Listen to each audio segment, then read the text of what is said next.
नमस्कार दर्शकों, आप देख रहे हैं अभी न्यूज।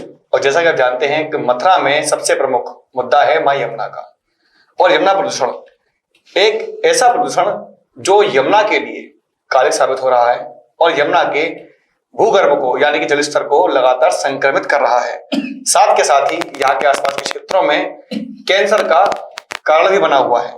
लेकिन आखिर क्यों मां यमुना शुद्ध नहीं हो पा रही? आखिर क्यों समाज सेवियों के और जनप्रतिनिधियों के इतने मांग करने के बावजूद भी यमुना में शुद्ध जल नहीं छोड़ा जा रहा? साथ के साथ में वो कौन से प्रयास हैं जो आगामी समय में मां यमुना को शुद्ध करने के लिए लगातार किए जा रहे हैं?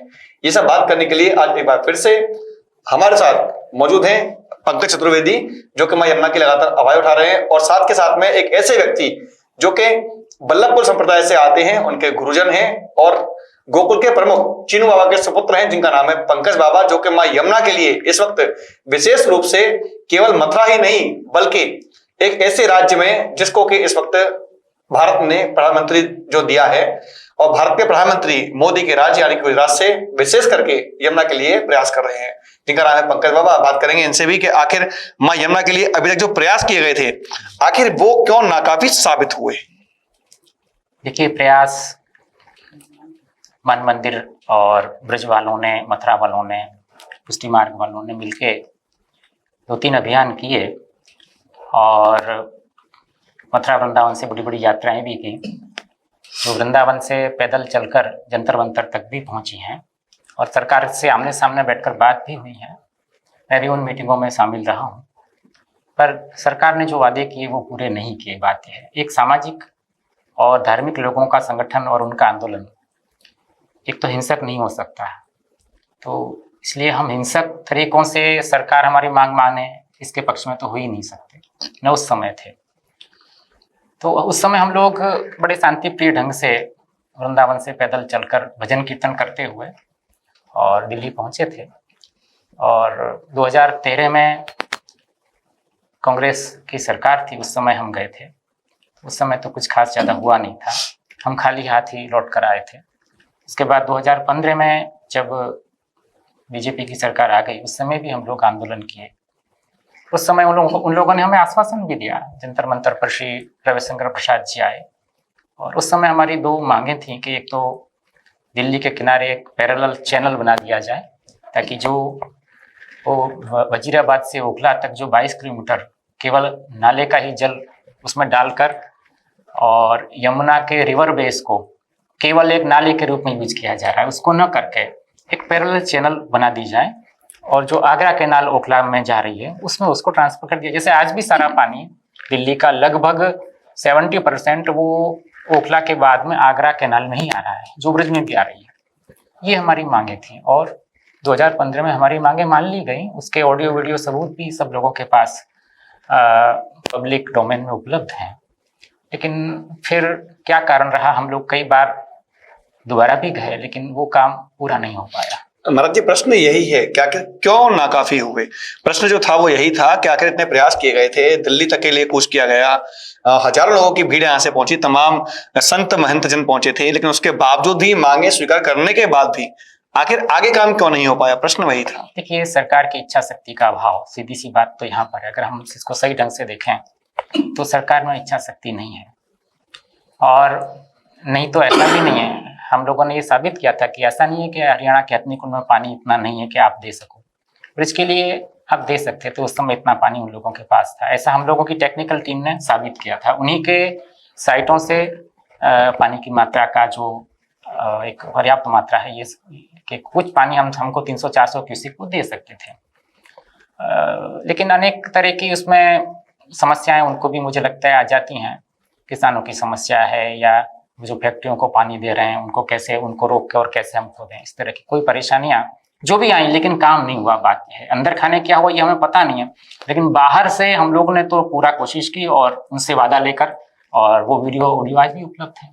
जी, बात करना चाहेंगे पंकज जी से। पंकज जी, जैसे कि अभी 2 दिन से लगातार हम लोग बात कर रहे, चर्चा कर रहे थे कि मां यमुना में शुद्ध जल कैसे आए, आखिर कौन से तरीके हैं, किस प्रकार से आप मांग कर रहे हैं? सरकार से मांग सभी करते हैं अपने अपने जरिए से, लेकिन क्या आपके पास में कोई ऐसा तरीका है सरकार के लिए बताने के लिए कि इस तरीके से यदि प्रयास किए जाएं तो मां यमुना में शुद्ध जल आ सकता है? मैं आपके इस प्रश्न का एक ही जवाब दूंगा जी। आप ये बताइए कि सरकार से बड़ी ताकत क्या होती है? और बाबा ने कहा जैसे सारी चीजें उनके पास हैं, सारे टेक्निकल जानकारी उनके पास है, और उससे भी बड़ा सुप्रीम कोर्ट का जो 5 राज्यों का समझौता है जल का, और वो इम्प्लीमेंट वो कर ही रहे हैं। अभी भी उन्होंने पॉलिटिकल एडवांटेज के लिए राजस्थान को जो है हरियाणा से बीकानेर तक पाइपलाइन के लिए दिया कि नहीं दिया? अभी 2 दिन पानी की किल्लत दिल्ली में आई तो आज पानी छोड़ा कि नहीं छोड़ा? ऐसा कौन सा कार्य है जो सरकार नहीं कर सकती? जबकि उस समय तो डिसीजन में ये भी हुआ, आप थे जब फाइनल डिसीजन हुआ तो आदरणीय गृह मंत्री तत्कालीन राजनाथ सिंह जी ने जावड़ेकर जी से पूछा था कि इसमें क्या और कैसे कैसे होना है, तो उन्होंने ये बताया था कि हम 3 सालों में इस कार्य को पूरा कर सकते हैं। लेकिन आज लगभग 10 साल पूरे हो चुके हैं इस आज बात 10 को। साल हो गए, कुछ नहीं हुआ, और इच्छा शक्ति की कमी है। इसीलिए हमने गुजरात में और दूसरी जगहों पर एक हस्ताक्षर अभियान किया था। बिल्कुल, मैं यही बताना चाह रहा था कि अब क्या प्रयास किए जाने चाहिए, क्योंकि अभी तक जो 9 साल गए हैं, जैसा कि आपने कहा कि 14-15 में आप लोगों ने प्रयास किए थे, आज सन 2024 चल रही है, लगभग 9 वर्ष का समय जो है वो बीत चुका है, और स्थितियां वही ढाक के दिन पात यमुना की स्थिति और बद से बदतर होती जा रही है। बात की जाए यमुना प्रदूषण की, तो प्रदूषण की मात्रा घटने की बजाय लगातार बढ़ती जा रही है। जब भी यमुना की सफाई करने की बात आती है तो क्विंटलों के टनों की मात्रा में सिल्ट निकल के आती है बाहर। ऐसे में अब दोबारा से क्या प्रयास किए जाएंगे? देखिए, लॉकडाउन के बाद स्थितियां बदली हैं। लॉकडाउन के बाद आप सब लोगों को मालूम है कि यमुना जी की जल काफ़ी मात्रा में शुद्ध हो गया था, जिसकी मीडिया में भी काफ़ी चर्चा हुई, और सरकारी आंकड़े जो Uttar Pradesh pollution control board के हैं, जो लॉकडाउन के समय में उस समय जो यमुना की शुद्धि हुई थी उसमें BOD COD वगैरह की मात्राओं की जांच हुई थी। सरकार के पास जो साइट्स में उनमें हमने जो है वो रिपोर्ट से निकाली है। यमुना का पानी स्नान के लायक हो गया था उस समय। सब लोगों ने प्रत्यक्ष भी उसको देखा है, और सरकार की साइट्स ने भी इस चीज़ को साबित किया है। तो अब हमें ये सोचना पड़ा उस समय कि यमुना कैसे शुद्ध होगी, जबकि दिल्ली का पानी यथावत चालू है। मथुरा वृंदावन का पानी भी, मथुरा के लोग रह रहे हैं, वृंदावन में लोग रह रहे हैं, जो बीच के शहर हैं पलवल वगैरह, वो सब लोग रह रहे हैं। दिल्ली का पानी आ रहा था, तो पानी शुद्ध कैसे हो गया? तो पानी शुद्ध इसलिए हो गया था कि उस समय फैक्ट्रियां बंद थी, और वो फैक्ट्रियों का पानी मूलतः कहाँ से आ रहा है? यदि आप देखने जाएं ऐसे तो हरियाणा में फैक्ट्रियां, लेकिन वहाँ का पानी यहाँ आ नहीं सकता, आ नहीं रहा है। वो तो वजीराबाद बैराज में ही सारी चीजें जो है, पल्ला नाम की जगह जो है वहाँ पर ही सारी यमुना जी को रोक दिया गया, और दिल्ली के पानी के लिए यूज हो रहा है। उसके बाद तो जो है वो वजीराबाद के बाद तो दिल्ली का ही सारा गंदा पानी आ रहा है, इसलिए वो वहाँ का इंडस्ट्रियल वेस्ट नहीं आ रहा है यहाँ पर। यूपी में जो इंडस्ट्रियल वेस्ट है, जो कृष्णा और काली के द्वारा हिंडन में गिरता है, ये 2 नदियां हैं, और हिंडन के द्वारा यमुना में आता है, और ये 7 जिले इसके लिए मुख्य हैं, जिसको हमने देखा। और वहां जाकर हमारे कलमान मंदिर से सुनील सिंह जी भी उधर गए थे गाजियाबाद, तो वहां से उन्होंने वहां की परिस्थितियां हमें बताई, तो बहुत बुरी वहां पर परिस्थितियां हैं। बिल्कुल महाराज जी, मैं पूछना चाहूंगा कि जैसा कि आपने कहा कि आपकी टीम लगातार इसके लिए कार्य कर रही है, आपके पास टेक्निकल टीम है, और वो लगातार नजर बनाए हुए उन आंकड़ों पर जो सरकार द्वारा प्रस्तुत किए जाते हैं, और साथ के साथ में जो वर्तमान में जो स्थितियां हैं वहां पर भी जाकर के वो लोग लगातार सर्वे कर रहे हैं। आखिर वर्तमान की स्थितियां क्या है वहां पर? वर्तमान में बहुत बुरी स्थिति है। जैसे कल ही मेरी उनसे बात हुई तो उन्होंने बताया कि इतनी बुरी स्थिति है कि अगर हम ओखला से जो यमुना, जिसको कहते हैं यमुना नहीं है, वहां से जो पानी आ रहा है वो तो केवल 10 फुट की एक धारा आ रही है मात्र, बाकी सारा पानी हिंडन वाला ही यहाँ पर आ रहा है, और बीच में जो पलवल वगैरह का मिलता हो, और फिर जो मथुरा वृंदावन के नाले हैं। तो मुख्य कारण जो हम समझते थे कि दिल्ली है यमुना जी के प्रदूषण का, जो सरकार की साइट्स में ही बताया जा रहा है कि 76% दिल्ली ही इसका कारण है, ये गलत है। प्रत्यक्षतः ये साबित हो चुका है। उस समय यमुना जी ने हमको ये बताया, नहीं तो आज तक कोई सरकार नहीं बताती थी हमको। नहीं तो हम दिल्ली के पानी के लिए हम क्यों आंदोलन करते कि दिल्ली का पानी रोका जाए? हम तो हिंडन के लिए नहीं करते आंदोलन, लेकिन हमें पता लॉकडाउन में चला ये बात। आज भी बीजेपी सरकार ये बताती है कि नहीं ये नहीं है, उस समय थोड़ी बरसात आ गई थी तो पानी शुद्ध, लेकिन 3 महीने बरसात कैसे आ सकती है? और शुद्धिकरण होने का कोई सवाल ही नहीं है।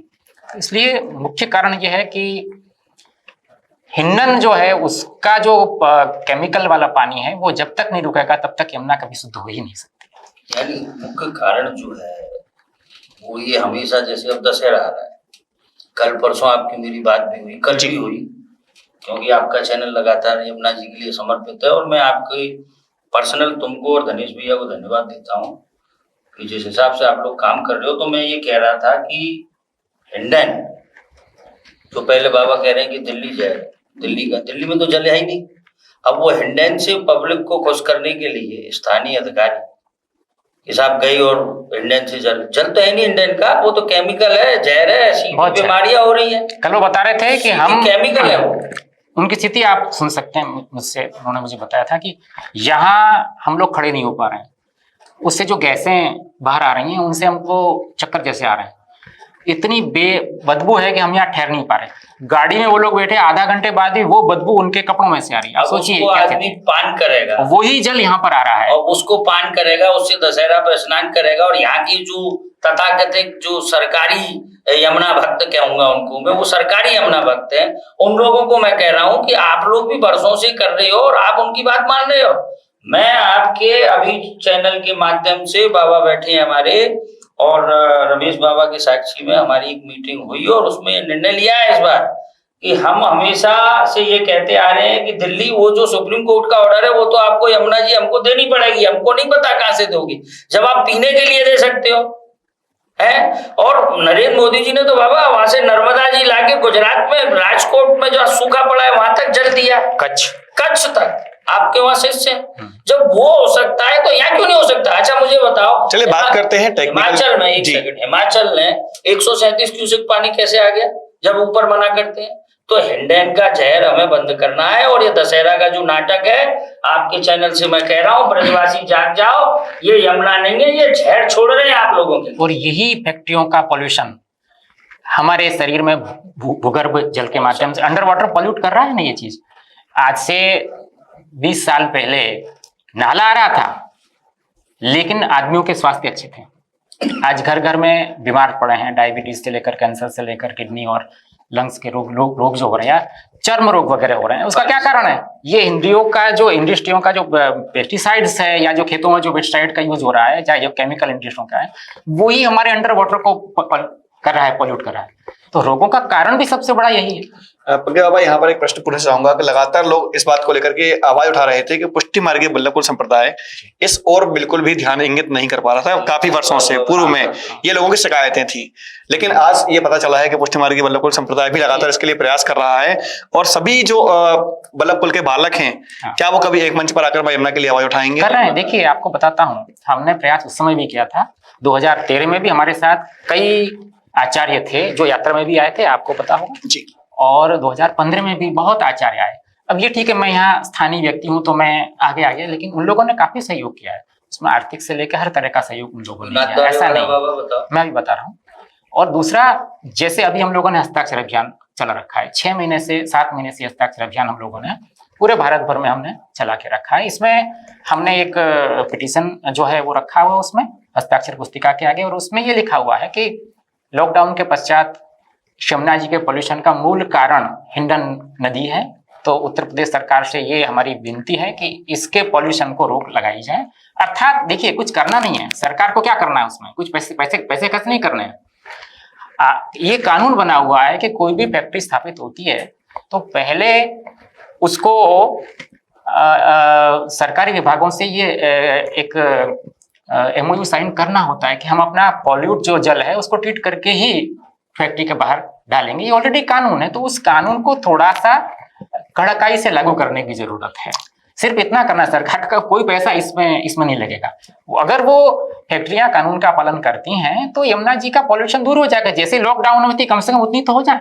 और यानी कि देखिए, एक बड़ी बात निकल के सामने ये आई है कि सरकार की कमियां, यानी कि सरकार की इच्छा शक्ति है, शायद उसकी कमी है कि जो कानून बनाए गए हैं फैक्ट्रियों के लिए, कि जो उनका जो जल निकासी होती है, यानी कि जो उनका केमिकल युक्त जल है, यदि उसको ट्रीट करके बाहर फेंकें कहीं भी, तो कम से कम दूषित नहीं करेगा। कल ये मौका मुआयना करने श्री सुनील सिंह जी वगैरह मान मंदिर से गए, तो उन्होंने हमको ये बताया कि जो बड़ी फैक्ट्रियां हैं उनके तो प्लांट लगे हुए हैं, लेकिन छोटी छोटी सैकड़ों फैक्ट्रियां हैं, घर घर में फैक्ट्रियां जी, वहां पर वो लोग थोड़ी करते हैं ट्रीट, लेकिन सरकार को ये करना पड़ेगा। आज देखिए, मैं गुजरात गया, गुजरात में मैंने इस स्थिति को देखा कि वहां का जो ऐसी फैक्ट्रियां हैं वो क्या कर रही हैं। तो एक कपड़े की कंपनी में मैं गया देखने के लिए, तो वहां आजकल ऐसी कंपनियां आई हैं, प्राइवेट कंपनियां, जो 2 4 6 8 कंपनियों को इकट्ठा करके उनका पानी ट्रीट करती हैं और उनसे वो लेती हैं पैसा। तो ऐसे प्रोजेक्ट वहां आ चुके हैं। जब विकसित भारत का सपना हमारे मोदी जी का है, बहुत अच्छा सपना है, लेकिन वो पूरा कब होगा? जब हमारे यहाँ से जो है वो प्रोडक्ट्स जो है वो विदेश में जाएंगे, एक्सपोर्ट ज्यादा करना ही पड़ेगा विकसित देश बनने के लिए। इम्पोर्ट कम, एक्सपोर्ट ज्यादा, वही विकसित देश की श्रेणी में आ सकता है। अब स्थिति क्या हो रही है हमारे यहाँ पर कि गुजरात में काफी अच्छा काम हो रहा है। गुजरात में ये जो फैक्ट्रियां हैं, अभी साबरमती के ऊपर एक केस हुआ, उसमें हजारों फैक्ट्रियां का जल उसमें जा रहा था, तो कोर्ट ने ऑर्डर कर दिया, वो सारा जल बंद कर दिया और 4 महीने के भीतर सारी जो फैक्ट्रियां हैं उनको अपने अपने जो हैं वो अपने अपने एसटी उसके अंदर जो है वो लगाने पड़े। तो एक कोर्ट की इच्छा शक्ति से ऐसा हो सकता है, तो सरकार भी यदि चाहे तो क्यों नहीं कर सकती। और इसके लिए विकसित भारत का सपना जो है वो एक्सपोर्ट बढ़ाने के लिए होता है, लेकिन एक्सपोर्ट आजकल यूरोपियन जो देश हैं या अमेरिकन जो देश हैं वो उसी प्रोडक्ट को वो लेते हैं जिसमें बाल श्रमिक के द्वारा बनाया हुआ ना हो, जो प्रोडक्ट पर्यावरण को नुकसान करके बनाया हुआ ना हो और उनके यहाँ जाके पर्यावरण को प्रदूषित ना करे। अब यदि अपने यहाँ पर यदि पर्यावरण को प्रदूषित करके जो बनाया जा रहा है, मान लो वहां उसके लिए ठप्पा लगा जाता है सरकार का। वो बड़ी बड़ी कंपनियां जो अच्छी कंपनियां हैं वो ठप्पा लगा के बेचती हैं तो माल बिकता है। तो यदि ये इन फैक्ट्रियों यदि पॉल्यूट करके ये फैक्ट्रियां बनाएंगी तो आपका माल एक्सपोर्ट नहीं हो पाएगा। विकसित भारत का सपना देखना है तो इन फैक्ट्रियों पर आपको रोक लगानी, अंकुश लगाना होगा और पर्यावरण को हित करने वाला इको फ्रेंडली जो भी सामान है वो विदेशों को अभी नाथद्वारे में तिलकायत जी के बारे में बताया। मैं थोड़ा सा और बता देता हूँ। इसलिए हस्ताक्षर अभियान चला। आपने ये पूछा ना कि आचार्य क्यों नहीं जुड़े, आचार्य सारे जुड़े हैं इसमें। आप हमारी यमुना जल शुद्धिकरण अभियान की सोशल मीडिया पे इसकी साइट्स भी बनी हुई हैं, आप जाकर देख सकते हैं कि जितने बालक हैं सब बालक ने अपने अपने यहाँ पर गुजरात भर में, महाराष्ट्र में, तमिलनाडु में, विदेशों में कम से कम 30 से 40 लाख हस्ताक्षर आज हमारे पास में है। पंकज बाबा, एक प्रश्न पूछना चाहूंगा कि आप गोकुल से बिलोंग करते हैं, मथुरा यानी कि गोकुल मथुरा वृंदावन एक ही है पूरे ब्रजमंडल। गोकुल बैराज हमारे मथुरा वृंदावन के लिए यानी कि मतलब ब्रजमंडल के लिए अभिशाप है या वरदान? देखिए, अगर पानी जमुना जी का आ रहा हो तो अभिशाप नहीं है, वरदान है। पर पानी ही खराब आ रहा है। आप सोचिए एक झील सुंदर पानी जल की भरी हुई तो अच्छा ही लगेगा ना, लेकिन जब झील गंदे पानी की भरी हुई हो तो आप उसमें से मच्छर होंगे, रोग होंगे, क्योंकि वो पानी अंदर जाएगा। अगर ये यमुना गोकुल बैराज में यमुना का जल होता तो अच्छी बात थी, लेकिन यमुना का जल नहीं है तो ये बैराज अच्छा नहीं है, सीधी सी बात। मैं वर्तमान की बात कर रहा हूँ। वर्तमान में इस वक्त क्या स्थितियां हैं, क्योंकि आप गोकुल में रहते हैं और जब गोकुल बैराज पार करके माँ यमुना बैराज के पार निकलती हैं उसके बाद की स्थितियां क्या है? बिल्कुल एक नाले के रूप में, बहुत बिल्कुल नाला ही जैसा है। मतलब क्या झाग की मात्रा करनी तो देखिए, झागों के तो मैंने खुद इतने झाग वहां 3-3 फुट झाग हो जाते हैं। अभी हमने उसके वीडियोस भी लिए हैं, फोटो भी लिए हैं, अगर आपको चाहिए तो मैं उपलब्ध जो करा दूंगा। इतनी ज्यादा खराब स्थिति है कि मतलब व्यक्ति की आस्था देखते ही खत्म हो जाती है। कम से कम चलो कोई बुढ़े श्रद्धालु हैं वो तो श्रद्धा से पूर्वक नाक बंद करके कान पान कर, लेकिन जो आधुनिक मतलब जो बच्चे हैं वो इस जल को देखते हैं तो बिल्कुल वो कहते हैं कि ये आप लोग क्या कर रहे हैं। आसपास के क्षेत्रों में बताया जा रहा है, जो सर्वे अभी तत्काल में ही हुए हैं, कुछ लोगों ने प्राइवेट संस्थाओं ने सर्वे किए हैं, वहां पर बताया जा रहा है कि जो गोकुल बैराज के कम से कम 5-5 किलोमीटर दूर के क्षेत्र हैं वहां तक इसका जो जल जो स्रोत जा रहे हैं उनमें कैंसर कारक तत्व पाए जा रहे हैं। हकीकत, ये बिल्कुल हकीकत की बात है। मैं तो वहाँ 50 वर्षों से रह रहा हूँ, मुझे पता है कि जो मेरे दोस्तों को कुछ नहीं था आज उनको ये सारे रोग हो रहे हैं। हम लोग यमुना किनारे लगभग 25, 30, 40 फुट, 50 फुट, 50 मीटर या 100 मीटर दूर रहते हैं। हमको पता है कि क्या परिस्थितियां है, वहां के पानी में टीडीएस कितना बढ़ा हुआ है और कैसे पेस्टिसाइड्स उसके अंदर आ रहे हैं। पंकज जी, वर्तमान की बात हमने की, अगर हम बात करें पूर्व के समय जाने की, यानी कि आज से लगभग 20 वर्ष पूर्व जब बैराज नहीं हुआ करता था उस समय आपने यमुना बड़े आराम से देखी होंगी, क्या स्थितियां थी उस समय? आपने भी देखी है? मैं नहाता था, सिक्का तक दिखता, पानी पीने के लिए जाता था, प्रसादी बनती थी, यहाँ से नाथद्वारा सेवा में जाता था, द्वारकाधीश जाता था। मैं एक बात कहना चाहता हूँ, आपके चैनल मौका मिला है तो मुझे कह लेने दो। आज की डेट में मथुरा में जो केंद्र सरकार है उसके पावरफुल लोग राजनीति में बैठे हुए, चाहे वो पंडित श्रीकांत शर्मा हो, चाहे हेमा मालिनी जी हो, चाहे पूरन प्रकाश हो, चाहे लक्ष्मी नारायण हो, चाहे हमारे मेयर साहब हो विनोद जी, सारे पावरफुल लोग हैं जिनके संपर्क ऊपर दिल्ली तक है और सारे लोग इस भाव में जुड़े हैं। बाबा को भी पता है, लक्ष्मी नारायण तो स्वयं हमारे संग आंदोलन में चले तो थे। पंकज जी आपने नाम बताए, मैं यहाँ पर थोड़ा रोकना चाहूंगा एक सेकंड के लिए आपको। आपने इतने नाम बताए, ये आज के नहीं है, इनको कम से कम 5-5-10 वर्ष हो चुके हैं। मेरी बात तो पूरी है जान जी। इतने ताकतवर लोग हैं और जब इनसे बात करते हैं उनका भाव है, तो ऐसी कहाँ कमी आ रही है कि आप जो है हमको, जनता को, आपके लोगों को आपके खिलाफ उतरना पड़ रहा है।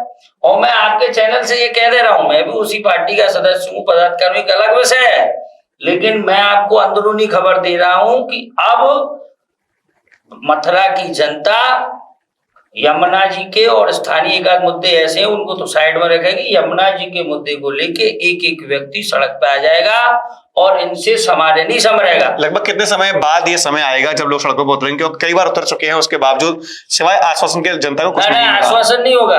अब आप अपने आप देखेंगे कि उतर रहे कि नहीं। जब तिलकायत जी महाराज वहाँ जो नाथद्वारा टेम्पल है वहां पे इतना बड़ा ग्रुप होके प्रोजेक्ट तैयार बाबा के, तो क्या माना जाए कि एक बार फिर से आंदोलन की तैयारी की जा रही है? हम लोग तो स्थानीय तो करना ही पड़ेगा, हस्ताक्षर चल रहा है, क्या करें? जब काम नहीं होगा तो क्या करेंगे? हमारे आचार्यों में सबसे मुख्य जो है नाथद्वारा के जो मुख्य आपने हमारे उसको हुजूर कहते हैं, मुख्य हैं, उन्होंने इस काम को अब हाथ में ले लिया।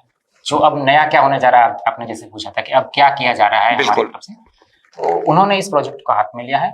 वहाँ एक पूरा टेम्पल बोर्ड बना हुआ है, उनके अध्यक्ष आपश्री हैं। आपश्री की आज्ञा से सारी तीर्थ विकास परिषद वहाँ पे गई थी और पूरे ब्रिज के लिए उन्होंने एक प्रोजेक्ट जो है वो तैयार किया है। उसमें यमुना कॉरिडोर, यमुना शुद्धिकरण और हथिनी जल की व्यवस्था, ये प्लानिंग उन्होंने खुद प्रोजेक्ट किया है तैयार। और उस प्रोजेक्ट को जल्दी ही वो ब्रिज में आएंगे, आप तो लोग आएंगे, तब एक बार मीटिंग्स होंगी। और क्योंकि उसमें बड़े बड़े राजनीतिक लोग भी हैं और बड़े बड़े उद्योगपति लोग भी हैं, तो वो प्रोजेक्ट उन्होंने खुद करने का विचार किया है। पंकज जी यहाँ पर पूछना चाहूंगा कि हमारे श्री मातृ समाज के अध्यक्ष संरक्षक हैं महेश पाठक जी, उनके सुपुत्र हैं रंजीत पाठक जी। उन्होंने भी मां यमुना के लिए एक प्लान तैयार किया था जिसमें उनका ये कहना था कि एक पाइपलाइन के जरिए और सीधे विश्राम घाट पर एक फुवारे जैसा यमुना के लिए लेकर आया जाएगा। क्या उस प्लान से आप भी सहमत हैं कि ऐसा क्या संभव नहीं है? क्योंकि आज के समय में जहां देखा जा रहा है कि समुद्र के अंदर से मेट्रो निकाली जा रही है, ट्रेन निकाली जा रही है, क्या पाइपलाइन के माध्यम से मां यमुना को सीधा विश्राम घाट के आगे ला करके और एक जैसे विश्राम घाट पर एक पौड़ी, कृष्ण की पौड़ी बनाई जाए? लगातार इसकी मांग की जा रही है। नहीं ऐसा है, देखिए चतुर्वेदी बालक कोई भी हो, चाहे वो रंजीत हो, भैया हो या महेश भाई अंकल हो, कोई भी हो, और ब्रज का कोई भी हो, किसी भी समाज से हो, अगर यमुना जी के लिए कोई पॉजिटिव अच्छी चीज होती है उसका स्वागत करते हैं। और जो वो बता रहे हैं भैया, उन्होंने तो यात्रा भी चलाई बिल्कुल अवेयरनेस की, तो हम तो तैयार है। अगर कुछ तो करो, कुछ तो। आज हम बाबा जैसे जो भजन पूजा छोड़ के 10-20 साल से लगे हुए हैं, और वो रंजीत जी हो या महेश अंकल हो, ये भी लोग भी लगे हुए हैं। इनकी माधुर चतुर्वेद परिषद की तो याचिका वर्षों से चल रही है जी। भले उसमें मास्टर साहब जो गोपेश्वर नाथ जी उसमें वो हैं, लेकिन वो याचिका तो माधुर चतुर्वेद परिषद की है और वो आज से नहीं, काफी दिनों से चल रही है। मैं यही तो कह रहा हूं कि इतने आंदोलन, इतने लड़ाई, इतने झगड़े, इतने आंदोलन, इतनी विनंती, आज भी जो हस्ताक्षर अभियान का तात्पर्य क्या है? बाबा लोगों का ये कहना है, आचार्य वालों का, कि हमें इनके खिलाफ न जाके हम तो विनती कर रहे हैं, भाई हमारी यमुना जी के लिए कुछ करो। और अब तो यहाँ तक एक मीटिंग हुई थी गोकुल में, गोकुल में ही हुई थी, वहां हुई थी यमुना उनके यहाँ पर, उधर हुई थी सदानंद जी के आश्रम में, वहां पे बाबा भी थे। तो वहां ये बात उठ के आई कि जैसे राम मंदिर की ट्रस्ट बनी बाबा, ऐसे हमारी भी ट्रस्ट बन जाए और हम वैष्णव बालक ऐसे हैं गुजरात में जो अभी चल रही है वो खुद कर लेंगे। तो इसके लिए भी सरकार आगे नहीं आ रही। अरे आप पे धन की कमी है, हजारों करोड़ रुपए आपके पास आए, उसकी तो कोई जवाब नहीं है, और आपने आज तक क्या किया? मैं नमामि गंगे का ऑफिशियल भारतीय जनता पार्टी का सहयोजक हूँ, मुझे एक मीटिंग में ये सूचना नहीं मिली कि आप आके ये करो। अब वो तो ये चाहते हैं कि तुम खाली आंदोलन करते रहो, हमारा काम होता रहेगा, पैसा आता रहेगा, योजना बन नहीं पाएंगी, लौट जाएगा। तो जैसे कि अभी आपने ही स्पष्टीकरण दे दिया है अपनी तरफ से कि सरकार से पैसा आता रहेगा, आंदोलन चलता रहेगा और पैसा का बंदरबाट हमेशा की तरह होता रहेगा। ये बेवकूफ बना रहे, 5 साल पहले बेवकूफ बना रहे। 5 साल पहले जब उमा जी थी केंद्र में, उस समय एक पायलट प्रोजेक्ट गंगा और यमुना के ऊपर उन्होंने रखे थे। तो कानपुर चुना था उन्होंने गंगा के लिए, और मथुरा वृंदावन उन्होंने यमुना के लिए चुना था। उस समय श्रीमान गडकरी जी आए थे यहाँ पर, और उन्होंने ये घोषणा की थी और बहुत अच्छा प्रोजेक्ट उन्होंने बनाया था कि सारा जो मथुरा वृंदावन का जल है वो सामने पार पहुंचा दिया जाएगा और वहां से वो रिफाइनरी को ट्रीट करके देंगे, रिफाइनरी वाले उसके पैसे देंगे। और ये बहुत ही अच्छा कार्यक्रम था। लेकिन और गडकरी जी बड़े अच्छे व्यक्तित्व हैं, माने जाते रहे हैं कि वो जो कहते हैं वो करते हैं, लेकिन पता नहीं वो किस कारण से प्रोजेक्ट उठ रहा है। अगर वो प्रोजेक्ट अगर दोबारा से आ जाए और यथावत लागू हो जाए तो मुझे लगता है कि मथुरा वृंदावन की जो समस्या है, क्योंकि ट्रीट करके यमुना में डालना वो भी ठीक नहीं है। अगर वो सामने पार चला जाए, किसी भी पुल के द्वारा सामने पार जाए, सामने पार जाके और वहां से वो रिफाइनरी के पास पहुंच जाए हमारे गोकुल के सामने तक, तो वो सारे नाले कवर करके वहां जाएंगे और वहां से ट्रीट करके जैसे वो यमुना जी में से खींच रहे हैं अभी पानी वो रिफाइनरी की, वो रिफाइनरी को, तो वो अंदर का पानी न खींचे, क्योंकि उससे भी प्राकृतिक प्रवाह को जो नीचे से पानी मिलता है वो नहीं मिलेगा। तो वो बड़ा अच्छा प्रोजेक्ट था। अगर वो दोबारा से लागू हो जाए। उमा भारती का एक बयान आया था कि यदि माँ यमुना शुद्ध नहीं होगी तो वो आत्मदाह कर लेंगी। क्या कहना चाहेंगे इस बयान के बारे में? देखिए, क्योंकि वो समय बीत चुका है। पॉलिटिक्स में आके लोगों को कुछ बातें कहनी पड़ती हैं, तो ये उनकी कुछ मजबूरी में कहा गया बयान हो सकता है, बाकी तो वास्तविकता में तो कुछ हुआ नहीं अभी तक। भाई जल शक्ति मंत्रालय बनाया जी, गजेंद्र सिंह के संग बाबा की भी मीटिंग हो गई, मेरी भी हो गई, मैं भी गया। सब एक ही बात कहते हैं, हम चाहते हैं यमुना जी का कार्य हो, यमुना जी शुद्ध हो। भैया इम्प्लीमेंट क्या हो रहा है? तुम तो आप तो गोपाली रोज सड़क पर चल रहे हो, आप देख रहे हो। मैं बात करना चाहूंगा पंकज जी आप दोनों से ही, जहां देखा जाता है कि कोई नया प्रोजेक्ट आता है उनके फाइलें तुरंत पहुंच जाती हैं, फाइलों पर हस्ताक्षर हो जाते हैं, काम शुरू हो जाता है। माँ यमुना के लिए आखिर शुरुआत क्यों नहीं हो पा रही? अरे अभी 50 करोड़ रुपए का कोई योजना आई है घाट बनाने की जी, और मुझे ये बताया गया था कि वो ये इलेक्शन के बाद काम चालू हो जाएगा।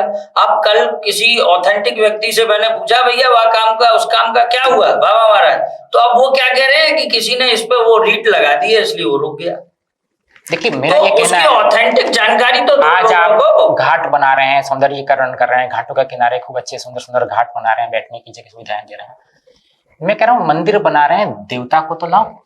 बिल्कुल सही कहा इन्होंने। जब शरीर स्वस्थ ही नहीं होगा तो मेकअप करने से फायदा क्या रहेगा? कैंसर है किसी को, आप लिपस्टिक लगाओगे क्या मतलब? हमारी देखो सीधी सी मांग, योगी जी से मैं आज भी मांग कर रहा हूँ कि हमारे महंत हैं, इसलिए हमारे पूज्य भी हैं, उनसे विनती करने में हमको कुछ नहीं जाता। चलिए एक बार फिर से बात करते हैं राजनीति को लेकर के, जिससे कि आपने देखा कि लगातार भारतीय जनता पार्टी की फिर से एक बार सरकार बनने जा रही है और विगत 15 वर्षों से लगातार यही चल रहा है कि लोगों को आशाएं थी कि जब भाजपा आएगी तो वह अपना शुद्धि के लिए काम होगा।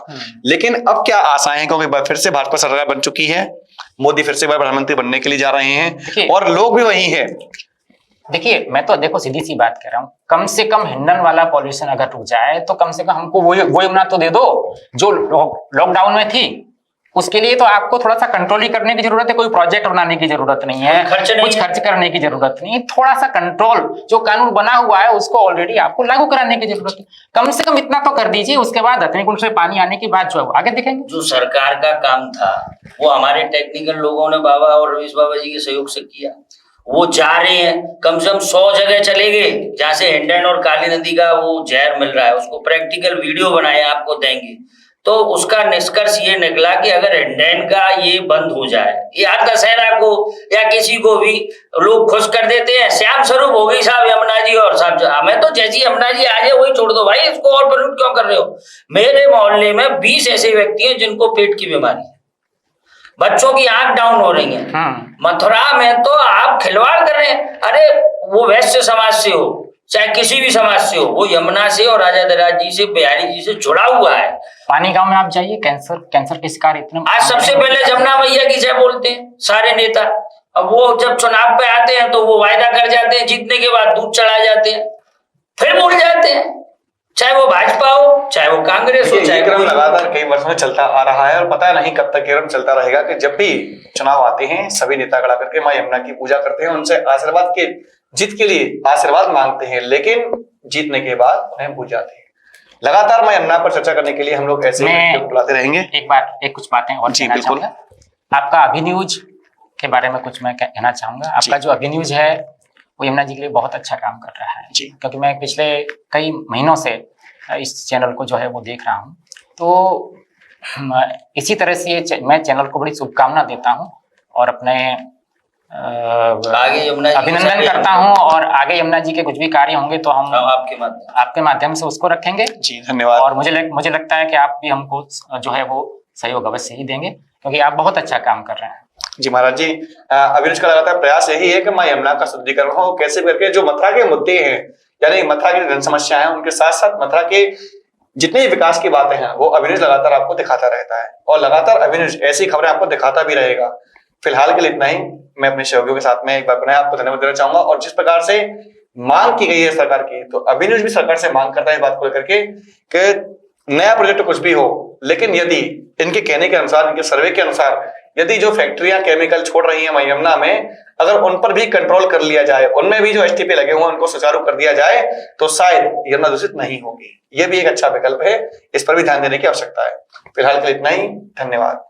Rajiv Academy for Technology and Management, 7th rank of MBA by AKTU. Assured placements among top-notch global companies, regular workshops, training programs, seminars and guest lectures, frequent industrial visits for practical exposure, systematic and well-structured training classes to enhance communication, life skills, technical and aptitude skills, a lively campus life, cultural and sports events and extracurricular activities, highly qualified faculty members, multimedia classrooms and state-of-the-art AC infrastructure amidst lush green enthralling ambience.